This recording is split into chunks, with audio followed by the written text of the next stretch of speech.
കോഴിക്കോട് സാമൂതിരിയായിരുന്ന മാനവേദൻ രാജാവ് ശ്രീകൃഷ്ണ ഭഗവാന്റെ ജീവിതം ആസ്പദമാക്കി രചിച്ച കൃഷ്ണഗീതി എന്ന സംസ്കൃത കാവ്യത്തിൽ നിന്നുമാണ് കൃഷ്ണനാട്ടം ഉത്ഭവിച്ചത്. കേരളത്തിൻ്റെ മുഖമുദ്രയായ കഥകളിയുടെ ആദ്യ രൂപങ്ങളിലൊന്നാണ് കൃഷ്ണനാട്ടം. ഇപ്പോൾ ഗുരുവായൂർ ക്ഷേത്രത്തിലെ പ്രധാന വഴിപാടാണ് കൃഷ്ണനാട്ടം. കൃഷ്ണനാട്ടത്തിൻ്റെ ഉത്ഭവത്തിന് കാരണമായ ഒരു കഥയുണ്ട്. അതിങ്ങനെ: കോഴിക്കോട് സ്വദേശിയായിരുന്നുവെങ്കിലും മാനവേദൻ രാജാവ് കൂടുതൽ കാലവും ചെലവഴിച്ചത് ഗുരുവായൂർ ക്ഷേത്രത്തിൽ തന്നെയാണ്. അക്കാലത്തൊരിക്കൽ അദ്ദേഹം വില്വമംഗലം സ്വാമിയാരെ കാണുകയുണ്ടായി. ദിവ്യദൃഷ്ടി കൊണ്ട് ഭഗവാനെ നിത്യവും കാണാൻ കഴിവുണ്ടായിരുന്നു സ്വാമിയാർക്ക്. എന്നാൽ തനിക്കും അതിനുള്ള ഭാഗ്യം ഉണ്ടാകണമെന്ന് മാനവേദൻ ആവശ്യപ്പെട്ടു സ്വാമിയാരോട്. എന്നാൽ സ്വാമിയാരുടെ മറുപടിയാകട്ടെ ഇങ്ങനെയായിരുന്നു: ഭഗവാന്റെ അനുവാദമില്ലാതെ അദ്ദേഹത്തെ കാണുവാൻ കഴിയില്ല.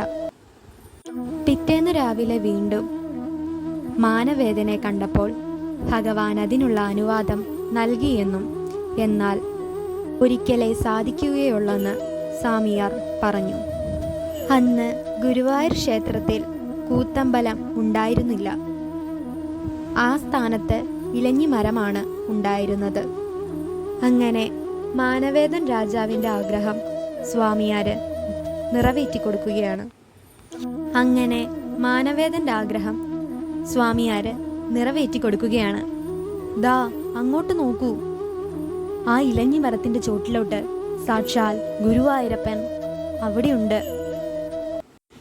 തൻ്റെ ജീവിതം സഫലമായതായി മനസ്സിലാക്കിയ അദ്ദേഹം ഓടിച്ചെന്ന് ഭഗവാനെ ആലിംഗനം ചെയ്യാൻ ശ്രമിച്ചെങ്കിലും അപ്പോഴേക്കും അപ്രത്യക്ഷമായി കഴിഞ്ഞിരുന്നു. എന്നാൽ തൻ്റെ ഭക്തന് ദർശനത്തിൻ്റെ ഓർമ്മയ്ക്കായി ഒരു മയിൽപ്പീലി സമ്മാനിച്ചാണ് ഭഗവാൻ മടങ്ങിയത്. അങ്ങനെ കിട്ടിയ മയിൽപ്പീലി ഉപയോഗിച്ചാണ് മാനവേദൻ തിരുമനസ് കൃഷ്ണനാട്ടത്തിലെ കിരീടം സൃഷ്ടിച്ചത്. തനിക്ക് ദർശനം കിട്ടിയ ഇലഞ്ഞിമരത്തിൻ്റെ തടി കൊണ്ടാണ് അദ്ദേഹം കൃഷ്ണവിഗ്രഹം സൃഷ്ടിച്ച് അദ്ദേഹം അതിൻ്റെ അഭിസംബോധന ചെയ്തുകൊണ്ട് കൃഷ്ണഗീതി രചിച്ചത്. കൃഷ്ണനാട്ടത്തിലെ വേഷവിധാനങ്ങളും ആ ഇലഞ്ഞിമരം കൊണ്ട് തന്നെയാണ് അദ്ദേഹം സൃഷ്ടിച്ചെടുത്തത്.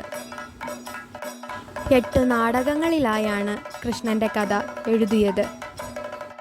അവതാരം, കാളിയമർദ്ദനം, രസക്രീഡ, കംസവധം, സ്വയംവരം, ബാണയുദ്ധം, വിവിധവധം, സ്വർഗാരോഹണം എന്നിങ്ങനെ 8. ഈ 8 ഭാഗങ്ങളും നൃത്തനാടകങ്ങളായി രൂപാന്തരപ്പെട്ടു. അവ സാമൂതിരി രാജകുടുംബത്തിന് വേണ്ടിയും പിന്നീട് സംസ്ഥാനത്തുടനീളമുള്ള ക്ഷേത്രങ്ങളിലും അവതരിപ്പിച്ചു. എന്നാൽ രാജകുടുംബം 1958 ഗുരുവായൂർ ദേവസ്വത്തിന് കലാപരിപാടികൾ നടത്താനുള്ള അവകാശം കൈമാറുകയും ചെയ്തു. ജയദേവരുടെ ഗീതാഗോവിന്ദത്തെയാണ് കൃഷ്ണഗീതിക്ക് അദ്ദേഹം മാതൃകയാക്കിയത്. തുടർന്ന് ഒരു തുലാം 30 അദ്ദേഹം തൻ്റെ കൃതി ഗുരുവായൂരപ്പന് മുമ്പിൽ സമർപ്പിച്ചു. ആ ദിവസം ഇന്ന് കൃഷ്ണഗീതി ദിനമായി ആചരിച്ചു വരുന്നു.